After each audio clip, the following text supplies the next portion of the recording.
महाराष्ट्र राज्य विधानसभेच्या निवडणुका तोंडावर आहेत. वसईतील सर्वच पक्ष प्रत्यक्ष अप्रत्यक्षरित्या कामाला लागलेले आहेत. शिवसेना बाळासाहेब ठाकरे या पक्षाने हे नुकताच एक मेळावा घेतलेला होता.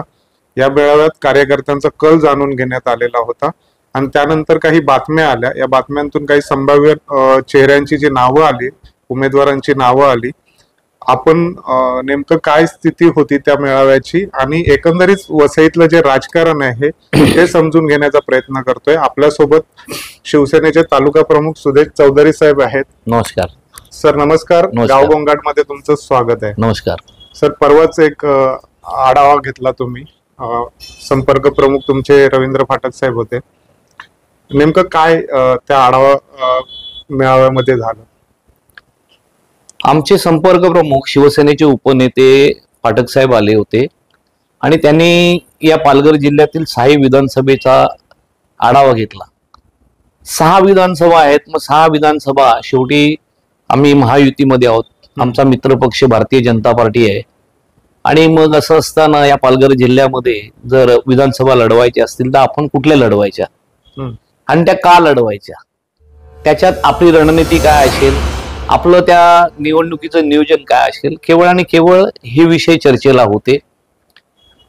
त्या अनुषंगाने ज्या काही बातम्या नंतर आल्या त्याचं खंडन देखील मी केलेलं आहे. खरं तर अशा प्रकारची कुणाच्या नावाची चर्चा होण्याचा प्रश्नच नाही आणि ज्यांचा आमच्या पक्षाशी घेणं देणं नाहीये त्यांच्या नावाचा तर प्रश्नच येत नव्हता. त्यामुळे अशी काही चर्चाच नाही झाली. केवळ आणि केवळ निवडणुका लढायच्या, मग कुठल्या विधानसभेत लढायच्या आणि का लढायच्या आणि त्याचं आपलं नियोजन कसं असेल ह्या विषयावरच फक्त आमची चर्चा झाली. सर, त्या बातम्यांमध्ये धनंजय गावडे यांचं नाव होतं, कैलास पाटील यांचं नाव होतं, नवीन दुबे यांचं नाव होतं आणि अर्थातच तुमच्या जिल्हा प्रमुखांचं नाव होतं. नंतर तुम्ही मला वाटतं खुलासा देखील केलेला होता. मग ही नावं कशी आली पुढे किंवा त्यांना घेण्यासंदर्भात काही पक्षाची भूमिका आहे? नाही, आता तरी सध्या तरी तशी काही चर्चा माझ्या कानावर नाहीये आणि काही लोकांना असतो शोक की आपली नावं यावी, त्या दृष्टीने काही बातम्या पेरल्या जातात. आमच्या पक्षाच्या व्यासपीठावर कोणाची नावं येणं ज्यांचं आमच्या पक्षाशी घेणं देणं नाहीये तर ते काय त्यांची नावं येणं हा कुठे विषयच येत नाही. मुळामध्ये अशी काही चर्चाच नाही झाली कोणाच्या उमेदवारीबद्दल. आमच्या संपर्क प्रमुखांनी म्हणजे शिवसेनेच्या उपनेत्यांनी स्पष्ट आदेश दिले की आपल्याला कोणाची उमेदवारी या ठिकाणी त्याच्यावर वाच्यता करायची नाहीये. त्याच्यामुळे तो विषयच नव्हता. अच्छा. पालघर जिल्ह्यामध्ये 6 सीट आहे तर शिवसेना शिंदे गट जो आहे तो त्या 6 जागांवर उमेदवार देणार आहे का कसं काय? नाही, मी म्हटलं ना का आम्ही महायुतीमध्ये एक नैसर्गिक अशी युती पुन्हा या महाराष्ट्रामध्ये झालेली आहे. भारतीय जनता पक्ष आणि शिवसेना आणि युती धर्म दोन्ही पक्ष मानणारे आहेत. त्याच्यामुळे महायुतीचा जो काही निर्णय होईल, महायुतीमध्ये आमचे मुख्य नेते एकनाथजी शिंदे साहेब आणि भारतीय जनता पक्षाचे देवेंद्र फडणवीस आणि त्यांचे सहकारी जो काही निर्णय घेतील तो निर्णय ह्या इथल्या पालघर जिल्ह्यातल्या आम्हा सगळ्या कार्यकर्त्यांवर बंधनकारक असेल. सर, इथे तुमचा जो मुख्य कॉम्पिटिटर जो आहे तो कोणता पक्ष असेल? म्हणजे शिवसेना उद्धव बाळासाहेब ठाकरे हा गट असेल का बहुजन विकास आघाडी असेल? नाही, या जिल्ह्याच्या 6 विधानसभेमध्ये वेगळी वेगळी परिस्थिती आहे. त्या विधानसभा मतदारसंघामध्ये वेगळ्या पक्षाशी आमची लढत आहे आणि महायुती म्हणून आमच्या समोर जो कोण पक्ष येईल, कारण शेवटी त्यांची आघाडी आहे, आघाडीमध्ये कोणाला कुठल्या पक्षाला त्यांचा उमेदवार असेल हे नंतरच्या काळात ठरेल आणि जो कोणी उमेदवार असेल आघाडीचा त्याच्या विरुद्धामध्ये महायुतीचा उमेदवार आम्ही देऊ. पण आपण मागची लोकसभा निवडणूक पाहिली किंवा आता येणाऱ्या विधानसभेच्या निवडणुकीत पण बहुजन विकास आघाडी जो इथला पक्ष आहे तो सातत्याने राज्यसभा किंवा विधान परिषदेमध्ये त्यांना समर्थन देत आलेला आहे. महाविकास आघाडी महायुतीचा घटक पक्ष असू शकेल का बहुजन विकास आघाडी? बघा, बहुजन विकास आघाडीचा इतिहास जर आपण पाहिला तर त्यांनी प्रत्येक वेळी वेगळी वेगळी भूमिका घेतलेली आहे. त्यांनी ज्याचं शासन येईल त्यांना पाठिंबा दिलेला आहे, अगदी काही तर वेळा न मागता देखील दिलेला आहे. त्याच्यामुळे त्यांच्याबद्दल न बोललेलं बरं. नाही, मग जर महायुतीचा घटक पक्ष असेल बहुजन विकास आघाडी, मग तालुका प्रमुख म्हणून तुमची भूमिका कशी असणार आहे? नाही, महाविकास आघाडीचा घटक असेल का नसेल, आता महाविकास आघाडीला समर्थन दिलेलं आणि लोकसभा लढवली ना, मग त्या ठिकाणी वेगळी भूमिका घेतली तर त्यांची भूमिका काय ही कायम एक नसते. स्वतःच्या स्वार्थासाठी कुठल्याही भूमिकेला जाण्याची त्यांची तयारी असते, त्याच्यामुळे त्यांची विश्वासार्हता संपलेली आहे. सर, त्यांची संपली तरी तुमच्या भूमिकेवर लोक प्रश्नचिन्ह उपस्थित करतील ना. जर महायुतीचा घटक झाला, त्यांची बैठक झाली, त्यांच्या समजा वसई किंवा नालासोपाऱ्याच्या जागा सोडल्या महायुतीने, कारण आपण हेही बघितलं की शिंदे साहेब त्यांच्या व्यासपीठावर गेले आहेत किंवा फडणवीस साहेब असतील ते त्यांचे कौतुक करत असतात, किंवा आपण ज्या पद्धतीचं लोकसभेचं राजकारण पाहिलंय, मग अशा वेळी कार्यकर्ता म्हणून तुमच्या भूमिकेवर पण प्रश्नचिन्ह, तुम्ही कोणाचं काम करणार आहात? नाही, पहिले एक गोष्ट तुम्हाला क्लिअर करतो, लोकसभेमध्ये तर तुम्ही पाहिलेलं आहे सगळ्यांनी की अगदी व्यक्तिगत टीका देखील त्यांनी केली, व्यक्तिगत टीकेवर त्यांना यावं लागलं आणि त्याच्यामुळे महायुतीचा घटक होतील का न होतील, कोणी सांगितलं महायुतीचा घटक होतील? उद्या ते महाविकास आघाडी मध्ये पण जाऊ शकतील. त्यांची विश्वासार्हताच नाहीये ना का ते काय करतील, कारण त्यांची भूमिका आतापर्यंत त्यांनी त्यांचा स्वार्थ साधलेला आहे. म्हणजे ह्या वसई तालुक्याच्या जनतेच्या हितासाठी त्यांनी कुठली भूमिका घेतलेली नाहीये. तर त्यांनी त्यांची स्वतःच्या कुटुंबाला जे काय अनुकूल ज्या गोष्टी असतात त्या राज्य शासनाकडून करून घेण्याचा प्रयत्न याच्या आधी त्यांनी केलेला आहे. सर, तुम्ही राजेंद्र गावित जे माजी खासदार आहेत त्यांच्याबरोबर दिसायचे, आता राजेंद्र गावित दिसत नाहीयेत.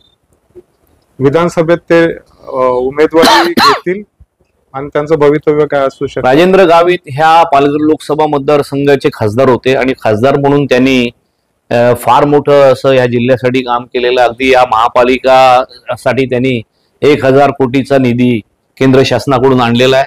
निश्चितच त्यांचं काम ह्या पालघर लोकसभा मतदारसंघामध्ये मोठं आहे.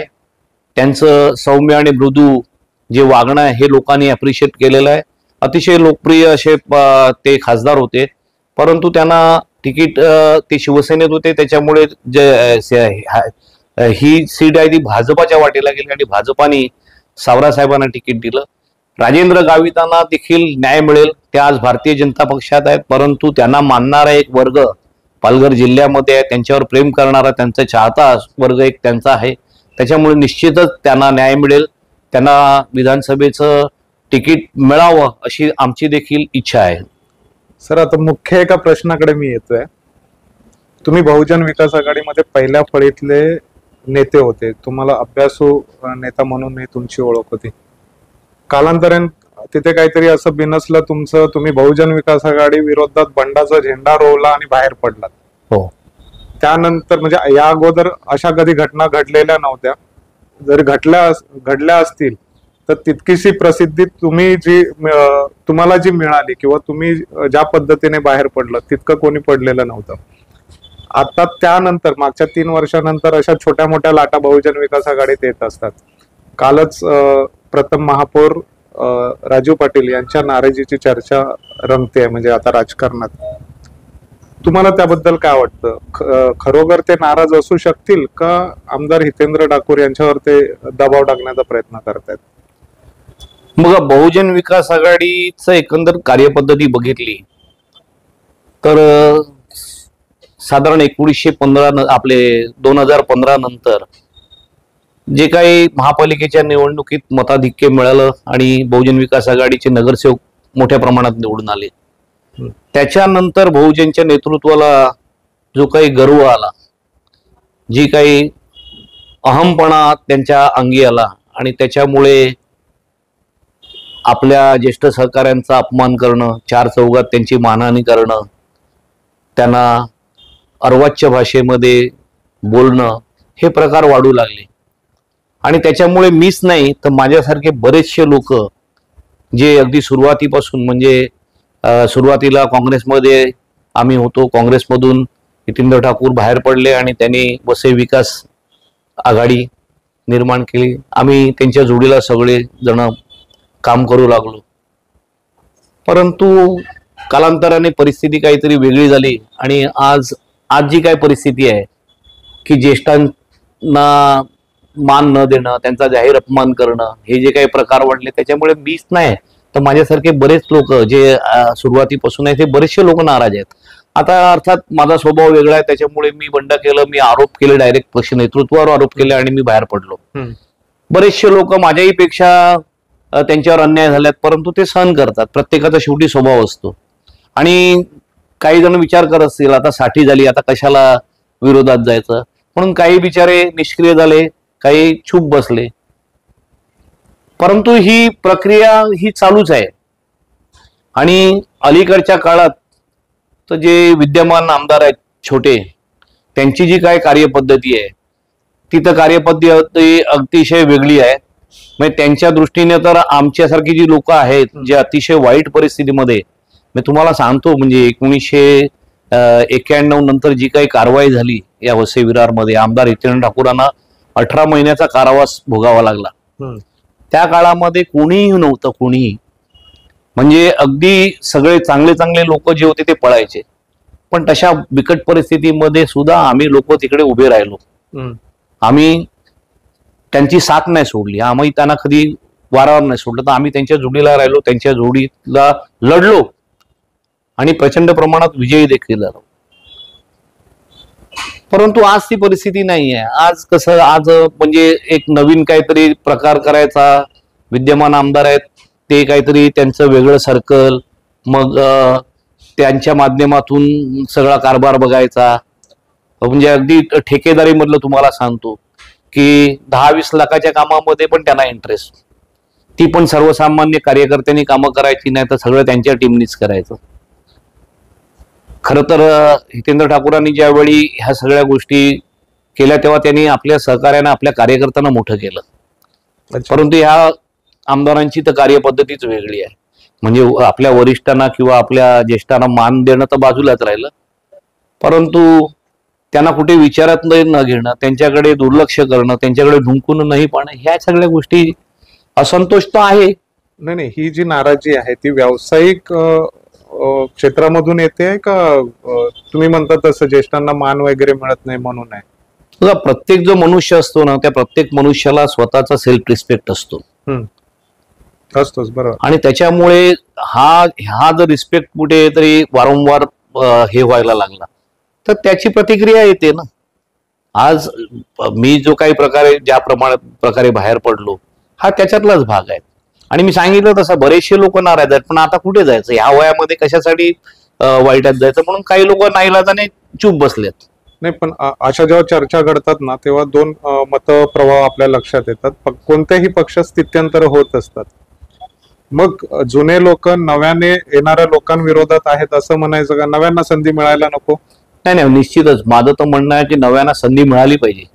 शेवटी नवीन जो कार्यकर्ता येतो तो अपेक्षेने येतो, त्यांना संधी मिळाली पाहिजे, माझं काही म्हणणं नाही. परंतु संधी तुम्ही देताना लायक माणसाला संधी द्या. आणि ही संधी देत असताना ज्या लोकांनी आपल्या वाईट काळामध्ये आपला साथ सोडली नाही, आपल्या कुटुंबाच्या बाजूने उभे राहिले, आपल्या कुटुंबाला साथ दिली अगदी वाईट परिस्थितीमध्ये, त्या लोकांना विसरायला पाहिजे का? तर त्यांना कधीच नाही विसरायला पाहिजे. अच्छा, विसरायचं सोडा, पण त्यांचा 4 चौघांमध्ये जाहीर अपमान करणार असतील तर ते कोण खपवून घेणार आहे? त्याच्यामुळे तुम्ही राजू पाटलांचा जो प्रश्न विचारला का त्यांच्या बाबतीत जी चर्चा चाललाय, जातील नाही जातील मला माहिती नाही, परंतु काही घडू शकते. कारण बहुजन विकास आघाडीची आजची जी परिस्थिती आहे तर प्रचंड असा असंतोष आहे, प्रचंड अशी खदखद आहे. छोट्या आमदारांच्या कार्य करण्याच्या पद्धतीमुळे बरेचसे लोक दुखावलेत, बरेचसे लोक नाराज आहेत आणि त्याची परिणती ह्या निवडणुकीमध्ये होणार आहे. म्हणजे तुम्ही मान्य करताय की राजू पाटील यांच्यावर अन्याय होतोय? बघा, ह्या पक्षाने सातत्याने ज्येष्ठांवर अन्याय केलाय. राजीव पाटलांचा तुम्ही जर म्हटलं तर त्यांच्यावर अन्याय करणारा मधला मी सुद्धा एक आहे. म्हणजे 2009च्या वेळी ज्यावेळी त्यांनी फॉर्म भरला त्यावेळी त्यांना विरोध करणारा मी सुद्धा होतो. त्याच्यामुळे त्यांच्यावर अन्याय झाला हे मी मान्य करतो. आजही त्यांच्यावर अन्याय होतो. आता राजीव पाटील हे कार्याध्यक्ष, त्यांनी अगदी जव्हार, मोखाडा, पालघर, डहाणू ह्या ठिकाणी पक्ष वाढवण्यासाठी अगदी मीरा भाईंदर पर्यंत जी काही त्यांनी मेहनत केलेली आहे. बघा, शेवटी एखादा जो कार्यकर्ता असतो तो कार्यकर्त्याच्या भूमिकेतून काम करतो आणि तो सगळं आपलं सर्वस्व ओतून आपल्या कुटुंबाला सोडून इतका वेळ देतो पक्ष संघटनेसाठी. पक्ष संघटना बांधतो, पक्ष संघटना वाढवतो आणि त्यांनी कुठल्या पदाची अपेक्षा करू नये का? 2009ला ठीक आहे, आम्ही एकदा कधीतरी असं पण म्हणू की ठीक आहे, तेव्हा क्षितिज ठाकूर यंग होता, त्यांना संधी देणं ओके, समजू शकतो. पण त्याच्यानंतरचा काळ काय? आज 3 टर्म क्षितिज ठाकूरनी आमदारकी उपभोगली. काय दिवे लावले मला सांगा नालासोपारा मतदारसंघामध्ये? आज नालासोपारा मतदारसंघाची परिस्थिती इतकी वाईट आहे की लोकांना सकाळ संध्याकाळी चालायला सुद्धा जागा नसते. सगळ्या चांगल्या गोष्टीचं क्रेडिट तुम्ही घेणार, हे आम्ही केलं, ते आम्ही केलं. अगदी चंद्रयान सुद्धा जे सोडलं ना, त्याचा सुद्धा क्रेडिट हे लोक घेतील, तिथे पण मागे राहणार नाही.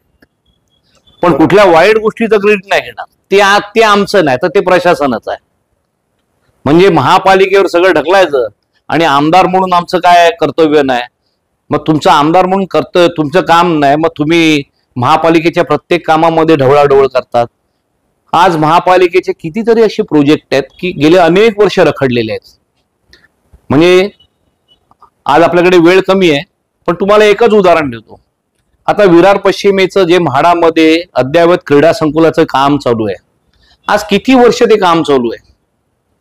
आज म्हणजे ज्यावेळी ते काम चालू केलं त्यावेळी त्याची कॉस्ट काय होती, आज त्या कामाची कॉस्ट काय?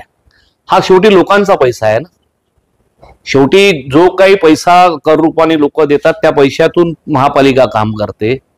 आज ते 10-15 वर्ष तुम्ही काम होऊन देणार नाही. प्रत्येक गोष्ट तुम्हाला विचारायची. महापालिकेने इंजिनियर ठेवल्यात, ज्युनियर इंजिनियर, त्यांना 40-50 हजार महापालिका पगार देते. ते कशासाठी ठेवल्यात? तुम्हीच जर सल्ले देणार असतील, तुमच्या मनाप्रमाणेच काम होणार असेल, वाऱ्याची दिशा अशी पाहिजे ना, याची दिशा तशी पाहिजे, तुम्ही काय त्याचे तज्ञ आहेत का तुम्ही? सर बरोबर आहे तुमचं. तर माझं म्हणणं हेच आहे की ह्या सगळ्या ज्या गोष्टी आहेत ह्याला प्रचंड प्रमाणामध्ये पैसा लागणार आहे आणि प्रचंड प्रमाणामध्ये लोकांचं नुकसान आहे, कारण हा लोकांचा पैसा आहे. आणि याला कारणीभूत फक्त क्षितिज ठाकूर आमदार म्हणून कारणीभूत आहेत. आणि महापालिकेचे काय इंजिनियर ना, त्यांना पण काय आहे, त्यांना काय इंटरेस्ट नाही या सगळ्या गोष्टींमध्ये. त्यांना बरंच आहे, त्यांना कुठे काम करायचं आहे, त्यांना बाकीचे खूप धंदे आहेत. सर तुमचा रोष आम्ही समजू शकतो, पण एकीकडे तुम्ही असा राग व्यक्त करता तेव्हा समोरच्या पार्टीमधून म्हणजे बहुजन विकास आघाडीतून असंही म्हटलं जातं की ठीक आहे, आता चौधरी साहेब शिवसेनेत आहेत किंवा आणखी जे काही विरोधी पक्षातले, राज्यात आणि केंद्रात भाजपचे शिवसेना भाजपचं सरकार आहे, मग तुम्ही हे प्रयत्न का नाही करत? बघा, आमचे सातत्याने प्रयत्न चालू असतात. म्हणजे ह्या शहरातले प्रश्न मिटावे, ह्या शहरातल्या लोकांना न्याय मिळावा, ह्या शहरातल्या किमान ज्या पायाभूत सुविधा आहेत त्या लोकांना वेळेमध्ये मिळाव्या, यासाठी नागरिकीकरण प्रचंड प्रमाणात आपल्याकडे वाढते. आणि ही नागरिकीकरणाची जी प्रोसेस आहे ही कधी न थांबणारी अशी आहे. कारण लोक येतच राहणार, लोकांना घरं मिळतात स्वस्त्यामध्ये, त्याच्यामुळे लोक येत राहणार. परंतु त्यावेळी लोकप्रतिनिधी म्हणून आपलं काय कर्तव्य आहे का नाही? आपण लोकप्रतिनिधी म्हणून जर महाराष्ट्राच्या विधानसभेमध्ये आपण जर प्रतिनिधित्व करणार असाल ह्या भागाचं, तर मग ह्या भागाला तुम्ही काय न्याय दिला? आज ह्या भागामध्ये रेल्वे स्टेशनची परिस्थिती बघा. ह्या 2.5 मतदारसंघामध्ये 5 रेल्वे स्टेशन आहेत पश्चिम रेल्वेची. तिथे काय परिस्थिती आहे? तिथे लोकांना उभं राहायला जागा नाही मिळत, कुठल्याही प्रकारच्या सुविधा नाही मिळत. ह्याला तुम्ही जबाबदार नाही आहेत का? हे तुमचं फेल्युअर नाही आहे का? तुमचे गेले अनेक वर्षाचे जाहीरनामे बघा. तुम्ही सिंगापूरच्या धर्तीवर 2014ला सांगितलं आम्ही हे करू, असं बोटॅनिकल गार्डन करू, तसं बोटॅनिकल गार्डन करू, म्हणजे लोकांना नंदनवनामध्ये नेलं स्वप्नाच्या. आता ते सिंगापूर राहू द्या, आता आमची वाटचाल धारावीच्या दिशेने चाललाय. म्हणजे काय ती बजपपुरी, काय ते फेरीवाले, तुम्ही तुमच्या स्वतःच्या प्रॉपर्टीमध्ये फेरीवाले आणून बसवले. ठीक आहे, फेरीवाला हा माणूस आहे शेवटी, त्याला देखील जगण्याचा अधिकार आहे, त्याला देखील पैसे कमवण्याचा अधिकार. आम्ही काही फेरीवाल्यांच्या विरोधात नाही म्हणत, पण फेरीवाला धोरण महापालिकेने राबवलं पाहिजे. त्यासाठी लोकप्रतिनिधी म्हणून तुम्ही काय प्रयत्न केले? फेरीवाल्याला सुद्धा सन्मानाने त्याची उपजीविकेचं साधन मिळालं पाहिजे, आमचं मत आहे. पण तुम्हीच आठवडे बाजार भरवणार, त्याचे भाडं तुम्ही घेणार लोकांची. म्हणजे अगदी विरार पश्चिमेचं सांगतो, मलांच हे तुम्ही म्हणतात का तुमची प्रॉपर्टी आहे, ठाकूर कुटुंबीय म्हणतं की आमची प्रॉपर्टी आहे. मग त्या ठिकाणी आज काय परिस्थिती आहे? त्या ठिकाणी सकाळ संध्याकाळच्या वेळी जे बाजार भरतात तिथे काय परिस्थिती होते? लोकांचे जीव जातात त्या ट्रॅफिकमध्ये. हे तुम्हाला लोकप्रतिनिधी म्हणून तुम्हाला कधी ह्या भावना कळत नाही लोकांच्या? सर, जेव्हा असे पुन्हा एकदा तुम्ही असा राग व्यक्त करता तेव्हा पुन्हा एक तुमच्याकडे बोट असं दाखवलं जातं की आता तुम्ही विरोधी पक्षात आहात, पण या अगोदर बहुजन विकास आघाडीमध्ये होता. तेव्हा तुमच्या भूमिका काय राहिल्या? बहुजन विकास आघाडीमध्ये होतो ना, मी का बाहेर पडलो? तिथे बोलण्याची संधी कोणाला मिळते? तिथे कोणाला व्हॉइस आहे का? अगदी राजू पाटलांचं उदाहरण तुम्हाला मी देतो का, ते महापौर होते, त्यांनी सांगावं का त्यांनी त्यांच्या मनाप्रमाणे कधी काम केलंय, त्यांना कधी काम करून दिलंय? त्या पक्षामध्ये ही संस्कृतीच नाही मिळत. तुम्ही तुमच्या आयडिया, तुमच्या काय ते आमदार सांगतात ते घाला. तिथे आपलं डोकं नाही लावायचं, तिथे त्यांच्या कलेप्रमाणे काम करायचं. आणि म्हणून हे सहन नाही झालं, म्हणून बाबा राम राम. अच्छा, म्हणजे तुम्ही तिकडे प्रचंड हतबल होता. बोलायचंच नाही ना. लोकशाही नुसती नावापुरता दाखवतात. एखाद्या गोष्टीवर निर्णय घ्यायचा असेल म्हणजे एखाद्या सरकारला समर्थन द्यायचं आहे, मग ते समर्थन का द्यायचं? तर मग ते हबीब पटेल बोलणार का समर्थन द्यायचं, ते आमचे माजी उपमहापौर म्हणणार सोपाऱ्याचे सगीर डांगे, ते बोलणार का द्यायचं, विकासाच्या मुद्द्यावर द्यायचं. म्हणजे एका ठिकाणी तुम्ही लोकांकडे निवडणुकी मतं मागतात, ती वेगळ्या भूमिकेतून मागतात, आणि मग अशा लोकांना पुढे करून विकासाचा मुद्दा पुढे करतात. म्हणजे प्रत्येक वेळी तुमच्या भूमिका ह्या बदलत असतात. तुम्ही म्हणता की आम्ही बोलायला पाहिजे, काय बोलणार? माझ्यापेक्षा खूप सिनियर लोक आहेत, ते बोलू शकत नाही तर मी काय बोलणार? आणि बोलण्याचा बऱ्याच वेळा प्रयत्न केला, त्याची फळंही मिळाली, त्याच्यामुळे न राहिलेलं बरं. आता तुम्ही ह्या ओघात तुम्ही आता पुन्हा एकदा प्रथम महापौरांचा उल्लेख केला की ते महापौर होते आणि त्यांना पण आता त्यांचा आमदारकीसाठी जे चर्चेत नाव येतं, तर त्यांच्यामध्ये तितकं कॅलिबर पाहिलंय तुम्ही? आहेत ते त्याला इलिजिबल? बघा, मी पहिलंच सांगितलं की राजीव पाटील हे अतिशय मेहनती आहेत आणि त्यांना कुठल्याही प्रकारचं व्यसन नाही, हा त्यांच्यात सगळ्यात मोठा चांगला गुण आहे. त्याच्यामुळे ते त्यांचं स्वास्थ्य, सकाळी लवकर उठणं आणि ते सगळं त्यांचं तुम्ही ऐकलं असेल किंवा पाहिलं पण असेल. त्याच्यामुळे ते तुम्ही कधीही बघा, ते कधी जवाहरला, कधी मोखाड्याला, कधी पालघरला, कधी डहाणूला, कधी म्हणजे कुठेही फिरत असतात. म्हणजे फिरणारा नेता, लोकांमध्ये राहणारा नेता ही त्यांची इमेज आहे. त्याच्यामुळे त्यांच्यावर अन्याय झाला हे मी मान्य करतो ना, आणि त्यांच्यावर अन्याय करणाऱ्यापैकी मी एक आहे हे देखील मी मान्य करतो. आज तुम्ही पश्चाताप करता त्या गोष्टी? हो, निश्चितच पश्चाताप आहे ना. काही चुकीच्या गोष्टीला समर्थन केलं ह्याचा वाद पश्चाताप होतोय. जर समजा तुम्ही तेव्हा समर्थन केलं असतं आणि बाय द चान्स ते झाले असते आमदार, तर आज काय तुम्हाला स्थित्यंतर कशी दिसली असते? काय बघा, आता जर तर त्याला काय अर्थ नसतो. ती जी गोष्ट होऊन गेलाय ती आता त्यांच्याबद्दल ज्या काही चर्चा चालू आहेत, मला वाटत नाही, कारण ते शेवटी त्यांच्या कुटुंबातला एक घटक आहे. आणि बहुजन विकास आघाडी हा काय पक्ष नाही मिळत, हा त्या दोन कुटुंबाचा विषय आहे. म्हणूनच विचारलं की कार्यकर्ता म्हणून अन्याय म्हणजे सगळ्याच पक्षांमध्ये होत असतो. कदाचित बहुजन विकास आघाडीची ती रणनीती नसेल. मी एक तुम्हाला सांगू का, कार्यकर्ता ही फक्त बहुजन विकास आघाडी आहे ना, तर ते आपण जेवणामध्ये मीठ कसं टाकतो त्याच्यापुरता कार्यकर्ता मर्यादित आहे. सगळ्यात जास्त अपमान कुठल्या पक्षामध्ये होत असेल कार्यकर्त्याचा ना, तर तो बहुजन विकास आघाडी हा पक्ष आहे.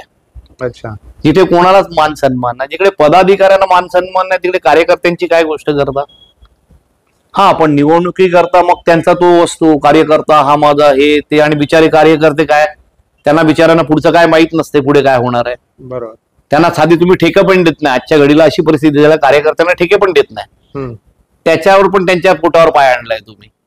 ही कार्यकर्त्याची परिस्थिती आणि ही कार्यकर्त्याची व्याख्या बहुजन विकास आघाडीच्या आजच्या नेतृत्वाची. सर, आपण गृहीत धरलं की चला त्यांच्यामध्ये काहीतरी बिनसलंय, असं राजू पाटील पक्षातून बाहेर आले तर त्यांचं भविष्य काय असू शकेल? मला वाटत नाही ते येतील, कारण मी मगाचपासून म्हणतोय ना कुटुंब आहे. पण ते आले तर निश्चितच, कारण शेवटी कसं आहे का, त्यांचं एक स्वतःचं नेटवर्क आहे. त्यांनी त्यांचा व्यवसाय ह्या जिल्ह्यामध्ये ज्या प्रमाणात केलाय आणि या जिल्ह्यामध्ये त्यांनी जे काही व्यावसायिक निर्माण केलेत, शेवटी एखाद्या माणसाला एखादा माणूस उभा करतो स्वतःच्या पायावर, त्याचा पोटा पाण्याचा, त्याचा चरितार्थाचं बघतो, तर निश्चितच त्या माणसाकडे ती लोक जाऊ शकतात आणि जातील, आणि त्यांनी जावं पण. त्याच्यामुळे त्यांच्याकडे प्रचंड अशी स्वतःची त्यांचं नेटवर्क आहे. त्यांच्याकडे सगळ्याच गोष्टी पॉझिटिव्ह आहेत. आणि त्यांचा हा स्वभाव नाही की कोणाचा अपमान करणं, कोणाला चार चौघात बोलणं, हे त्यांची संस्कृती नाही मिळत. मी तर आतापर्यंत त्यांच्या कधी वागण्यात इतक्या वर्षाच्या काळामध्ये मी त्यांच्याकडून हे पाहिलेलं नाही मिळत. त्याच्यामुळे त्यांनी जर अशी काही भूमिका घेतली तर निश्चितच ते माझ्या दृष्टीने स्वागतार्ह आहे. सर, तुम्ही इतकं त्यांच्याबद्दल पॉझिटिव्ह बोलताय, आगामी काळामध्ये तुम्ही अशी रणनीती कराल का की त्यांना तुमच्या पक्षात आणण्यासाठी प्रयत्न कराल? बघा कसं आहे, शेवटी राजीव पाटील हे मी सांगितलं ना का ते फक्त वसई विरार पुरता मर्यादित नाही, तर त्यांचं संपूर्ण जिल्ह्यामध्ये त्यांचं नेतृत्व आहे. त्यांनी ओबीसीचे देखील ते मोठे नेते आहेत या जिल्ह्यामधले. त्यांना मानणारा ओबीसी मधला सुद्धा मोठा घटक या जिल्ह्यामध्ये आहे. पण शेवटी त्यांच्या अडचणी ह्या त्यांच्या कौटुंबिक अडचणी आहेत. नाही, पण त्यांना काल एका ठिकाणी प्रश्न असा विचारला गेला की तुमच्या पसंतीचं सरकार कोणतं आहे किंवा हे, तर त्यांनी शिंदे आणि फडणवीसांचं नाव घेतलं आणि आज तुम्ही त्यांच्याबद्दल प्रचंड पॉझिटिव्ह दिसताय. नाही, मी पॉझिटिव्ह आहे. बघा, तुम्हाला पहिले मी क्लिअर करतो की तो जो काय निर्णय हा त्यांचा निर्णय असेल. मी पॉझिटिव्ह म्हणजे त्यांच्या चांगल्या गोष्टी आहेत त्या बोलायला पाहिजेत ना. खरंय खरंय. त्यांच्या बघा, ते नगराध्यक्ष म्हणून होते या शहराचे, तेव्हा त्यांनी नगराध्यक्ष म्हणून जे काम केलं ना ते अपेक्षित आहे. कारण मी काम केलेलं आहे त्यांच्या जोडीला, ते अपेक्षित आहे.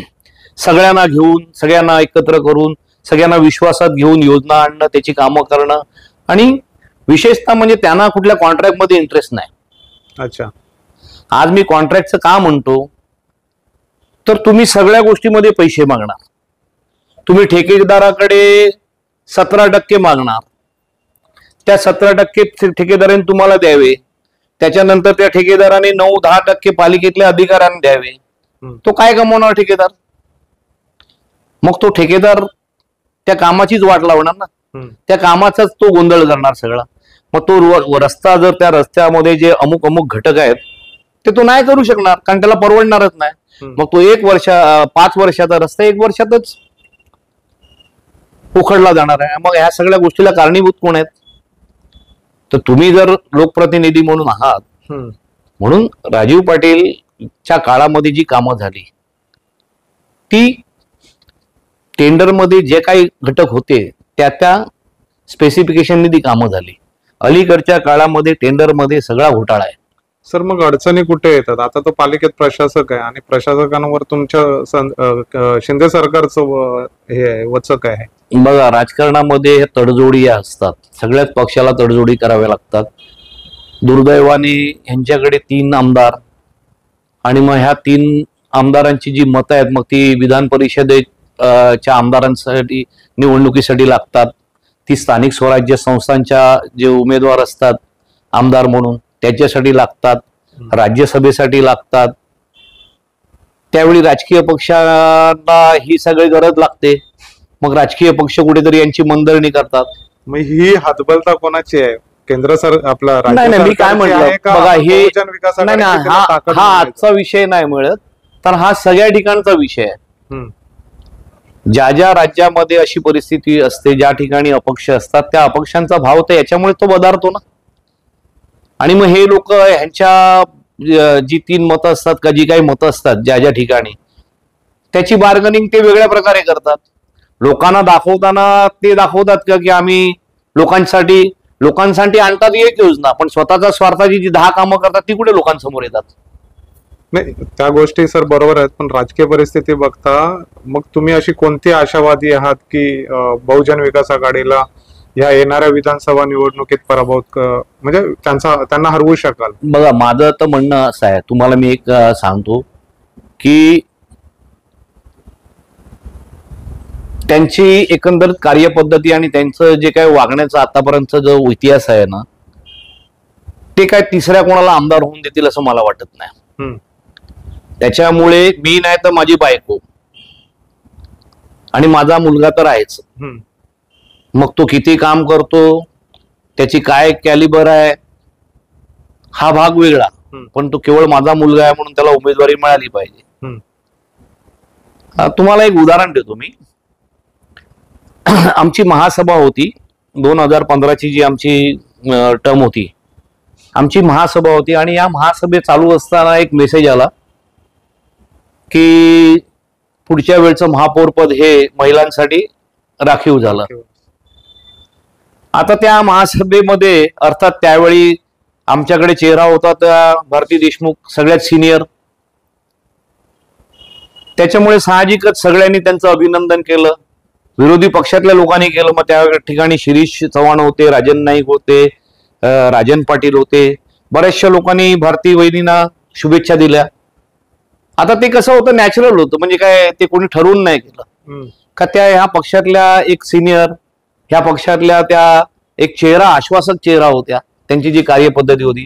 मी तुम्हाला सांगतो, महिला बाल कल्याण समितीचं पद त्यांच्याकडे असताना त्यांच्या कामाची दखल महाराष्ट्र विधानसभेने घेतली, त्यांच्या कामाची दखल युनिसेफने घेतली, आणि कशा पद्धतीने काम व्हायला पाहिजे महाराष्ट्रामध्ये सगळ्या महानगरपालिकेमध्ये ते विरारचा तुम्ही पॅटर्न घ्या असे निर्देश दिले गेले.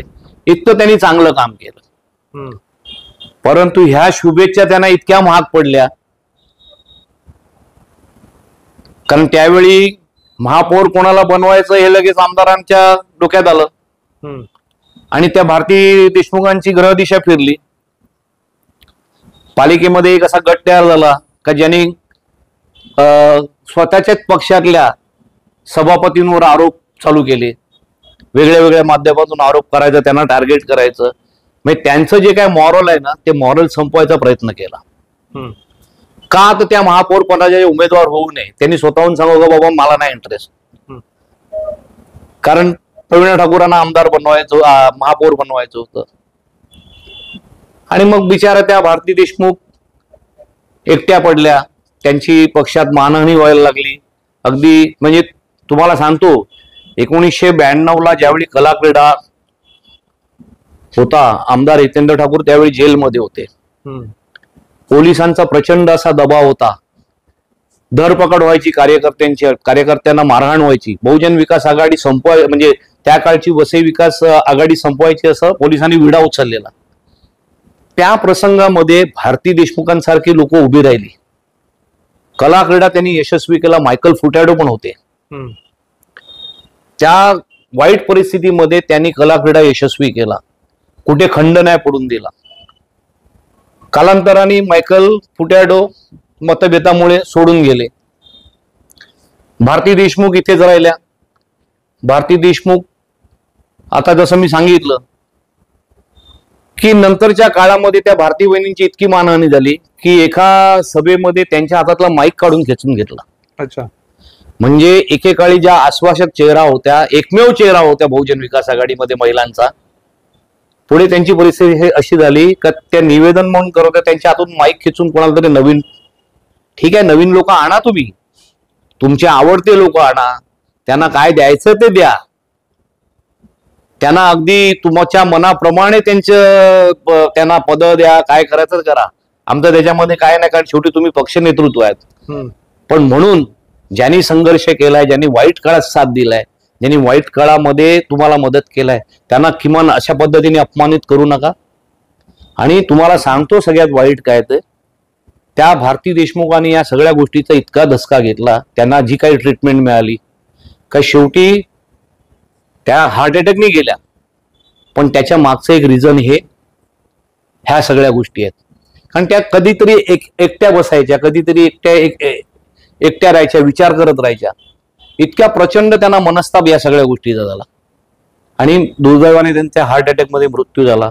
आणि तुम्हाला खरंच सांगतो, भारती देशमुखांचं आणि त्यांचे पती डॉक्टर देशमुख त्यांचं इतकं बॉन्डिंग होतं का विराहाने त्यांचं पण बिचाऱ्यांचं वर्ष 1.5 वर्षामध्ये निधन झालं. नैसर्गिक मृत्यू होता, पण शेवटी ही परिस्थिती सगळी कारणीभूत होती ना. ह्या सगळ्या गोष्टी बहुजन विकास आघाडीमध्ये घडतात, घडवल्या जातात.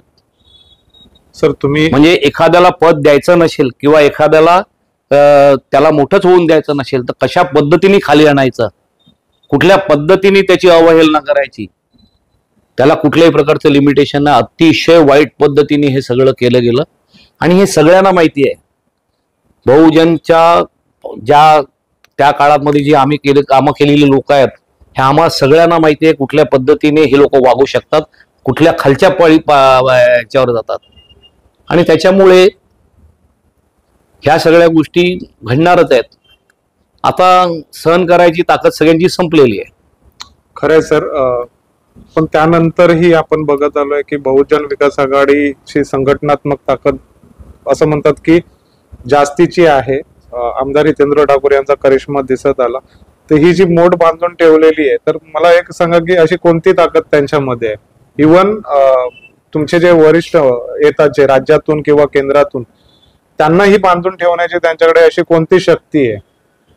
बघा, त्यांच्याकडे एक गुण असा आहे का ते स्वतः काम करतात, स्वतः फील्डवर उतरतात. आमदार हितेंद्र ठाकूरांचा एक स्वभाव आहे की ते स्वतः फील्डवर उतरतात, कुठल्याही गोष्टीला घाबरत नाही, कुठल्याही गोष्टीचा सामना करायचं त्यांची ताकद असते. ते मोटिवेट करत असतात कार्यकर्त्यांना. पण आज परिस्थिती तशी नाहीये. आज ते त्यांचं वागणं वेगळ्या पद्धतीचं आहे. त्याच्यामुळे तुम्ही जे काय म्हणतात की बहुजन विकास आघाडी हा एक खांबी तंबू आहे. अच्छा, हा कधी कोसळेल ना हा सांगू शकत नाही. सर, मी शेवटच्या प्रश्नाकडे येतो.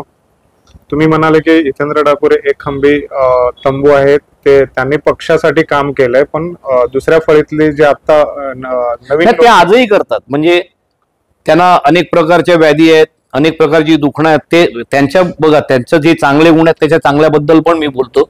खरं आहे का ते प्रचंड मेहनती असे आहेत. ते आजही काम करतात. म्हणजे प्रकृती साथ देत नसताना सुद्धा ते काम करतात, त्या फील्डवर उतरतात, इतकी प्रचंड मेहनत करतात, इतक्या कार्यकर्त्यांना ते मोटिवेट करत असतात. तसं खाली काय होत नाही ना. बाकीच्यांकडून त्यांनी पण अपेक्षा सोडून दिल्यात, कारण त्यांना सहन होत नसताना सुद्धा ते एवढी मेहनत करतात, कारण खालचे कोणच करत नाही.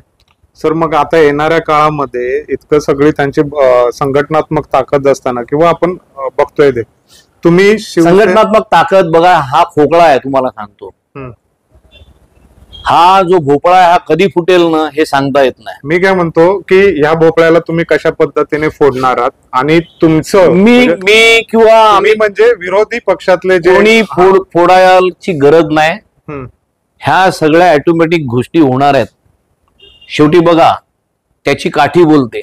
सर, हे चमत्कारी त्याच्या काठीमध्ये दम आहे. तुम्ही हा जो दुर्दम्य आत्मविश्वास दाखवताय त्याच्या मागची काय बेस आहे त्याला? म्हणजे बेस एकच आहे की महाराष्ट्रामध्ये ज्या पद्धतीने युतीचं सरकार आलं आणि युतीच्या सरकारने ज्या काही योजना आणल्या, मग शासन आपल्या दारी असेल, लाडकी बहीण तर तुम्ही बघता का घरोघरात पोचली. अगदी आज संध्याकाळी मला अनेक महिलांचे फोन आले, अनेक भगिनींचे फोन आले की आमच्या खात्यात पैसे आले.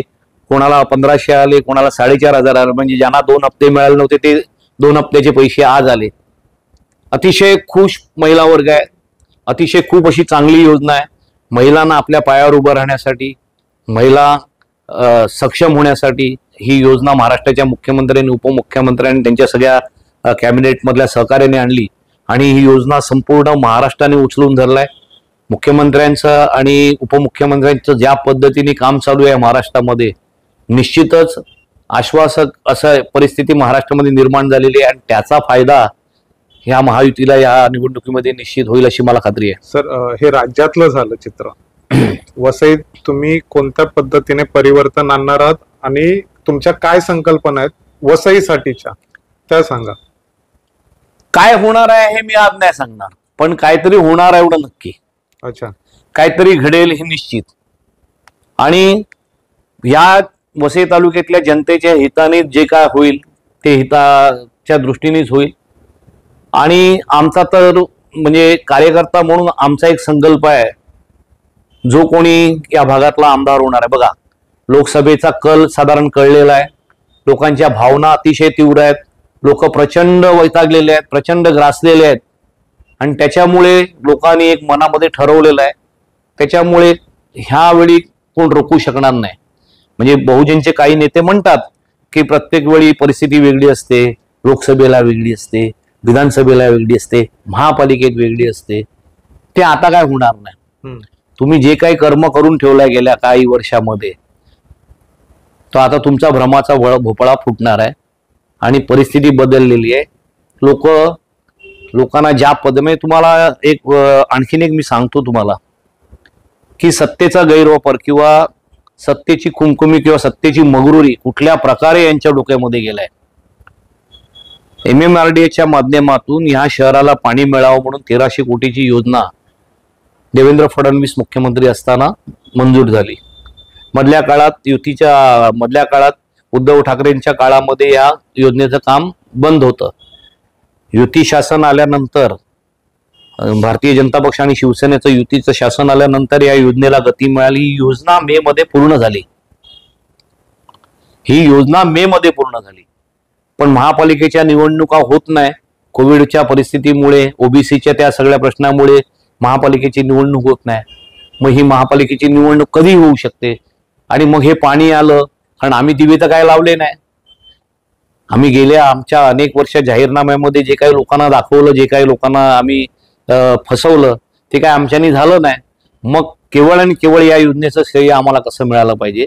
मग ही योजना अधिकाऱ्यांना धमकी देऊन, अधिकाऱ्यांना दमदाटी करून ही या योजनेचं पाणी घ्यायचं नाही. त्या योजनेचं पाणी कधी शहरात आणायचं? का महापालिकेच्या निवडणुकात जाहीर व्हायच्या आधी पाणी आणायचं आणि मग लोकांना सांगायचं, तो दंडोरा पिटवायचा दर इलेक्शन प्रमाणे, काय हे पाणी आम्ही आणलं, आणि ती मतं लोकांची मागायची. पण आम्ही शांत बसलो नाही. आम्ही त्याच्यावर प्रचंड प्रमाणात आंदोलन केलं. या शहरातल्या जनतेने देखील आमच्या आंदोलनात साथ दिली. मोठा एक महाविराट मोर्चा तुम्ही तर पाहिला असेल, बरोबर, मोठा मोर्चा, कारण लोकांच्या भावना उग्र होत्या आणि लोक रस्त्यावर उतरली. महाराष्ट्र शासनाला दखल घ्यावी लागली. माननीय मुख्यमंत्र्यांना आम्ही खासदारासोबत भेटलो, म्हणजे गावित साहेब होते त्यावेळी, भेटलो माननीय मुख्यमंत्र्यांनी इथली परिस्थिती अवगत केली आणि मुख्यमंत्र्यांनी MMRDच्या अधिकाऱ्यांना आदेश दिले आणि या शहरातल्या नागरिकांना दिवाळीच्या भाऊबीजेच्या दिवशी, म्हणजे त्या बहिणींना दिलेली ती एक भेट आहे, हे पाणी या शहरामध्ये आलं. या शहरामध्ये पाणी आणलं. त्याच्यानंतरही ते पाणी, त्याच्यावर देखील यांचं राजकारण आजही चालू आहे. ग्लोबल सिटीमध्ये ते पण देखील या शहरातले नागरिक आहेत ना, ते पण या शहरातले करदाते आहेत ना, आणि तुम्ही काय त्यांना पाणी फुकट देणार आहेत का? त्या पाण्याचे पैसेच घेणार आहेत. त्या पाण्यावर त्यांचा देखील नैसर्गिक अधिकार आहे. आज गेले 10 वर्ष ग्लोबल सिटी, आणि हे कोणी निर्माण केलंय? हे सगळं ग्लोबल सिटी वगैरे कोणी केलंय? हे तुम्हीच केलंय ना हे सगळं. बरोबर. मग त्यांना काही सुविधा द्यायची तुमची जबाबदारी नाही? आमदार म्हणून, लोकप्रतिनिधी म्हणून जर तुम्ही 3-3 टर्म काम करणार असेल तर तुमची जबाबदारी नाही ती? हो, तुम्हाला सांगतो, पाणी आलं आणि पाणी दिलं नाही फक्त तुमच्या अट्टासापोटी, तुमच्या त्या क्रेडिट घेण्यासाठी. आज लोकांना कितीतरी सोसायट्यांना लाखो रुपये भरावे लागले टँकरचे. खरं. आणि आम्ही संघर्ष केला नसताना तर आजही पाणी आलं नसतं. पण आमच्या संघर्षाची दखल घेतली, आम्हीच्या केलेल्या विराट मोर्चाची दखल घेतली आणि पाणी आलं. म्हणजे लोकांची कामं करण्यापेक्षा लोकांची. तुम्ही सत्तेत असतानाही तुम्हाला हा संघर्ष करावा लागला, याच्यावरही लोक प्रश्नचिन्ह उपस्थित करतात. बघा, लोक दोन्ही बाजूने बोलतात. म्हणजे तुम्हाला तर इथली परिस्थिती माहिती आहे, इथला विरोधी पक्षांना काय कशा भूमिका आहेत ते तुम्हालाही कल्पना आहे.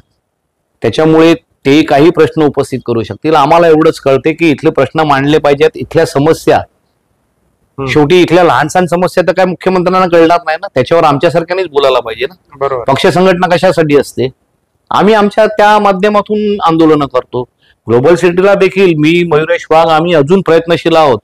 आम्ही आयुक्तांना परवाच्या दिवशी भेटलेलो आहोत आणि आयुक्तांनी आम्हाला सांगितलं की येत्या 15 दिवसात पाणी द्यायची जबाबदारी माझी आहे. आणि जर पाणी नाही दिलं तर पुढची भूमिका आम्ही पूर्ण ग्लोबल सिटी उतरवू आणि पूर्ण विरार पश्चिमेचे रस्ते आम्ही बंद करू, हे आज तुम्हाला या माध्यमातून त्यांना सांगू इच्छितो. सर, नक्कीच तुम्हाला दुर्दम्य आत्मविश्वास आहे की परिवर्तन घडेल. आपण, आमच्याही तुम्हाला शुभेच्छा आहेत. आपण येणाऱ्या विधानसभा निवडणुकीच्या निमित्ताने सातत्याने भेटत राहू. निश्चित. तुर्त ह्या आपल्या संवादाला आपण इथे विराम देऊया. धन्यवाद.